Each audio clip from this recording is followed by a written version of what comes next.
சட்டசபை வீடியோவை எடிட் செய்யும் எடிட்டருக்கு ஆஸ்கார் அவார்டு தான் கொடுக்க வேண்டும் என பாஜ எம்எல்ஏ வானதி கூறினார். மற்ற கட்சி தலைவர்கள் பேசும்போதெல்லாம் லைவ் கொடுக்கிற சட்டப்பேரவை நான் பேசும்போது மட்டும் எதுக்கு அதை டிஸ்கனெக்ட் பண்றாங்க அப்படிங்கிற கேள்வி தான் நான் பேரவை தலைவர் முன்னால வச்சேன்.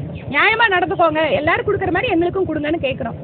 அதனால அது மட்டும் இல்லைங்க, நாங்க பேசின வீடியோ இந்த தொகுதிக்காக நான் பேசின வீடியோவை கொடுங்கன்னு சொல்லி எவ்வளவு முறை கேட்டேன்.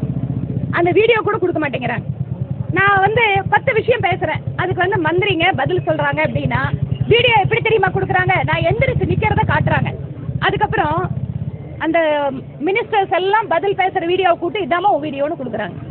நான் இன்னும் கூட கேட்டேன், உங்களுக்கு எதிராக கருத்து ஏதாவது நான் சொல்லலாம் கூட நீங்க கட் பண்ணி வச்சுக்கோங்க, ஆனா அந்த எடிட்டருக்கு ஆஸ்கார் அவார்டு கொடுக்கணுங்க. எப்படி எடிட் பண்ணி கொடுக்குறாரு? நாங்க பேசுறது இதை நான் மட்டும் சொல்லிங்க, எதிர்கட்சி தலைவர் இதே குற்றச்சாட்டை வச்சிருக்காரு. ஜனநாயக ரீதியா நடத்துறோம், சமூக நீதியோட நடத்துறோம், அவங்க பேசுறதுக்கும் நடத்துக்கிறதுக்கும் சுத்தமா சம்பந்தமே இல்லைங்க. இதுதான்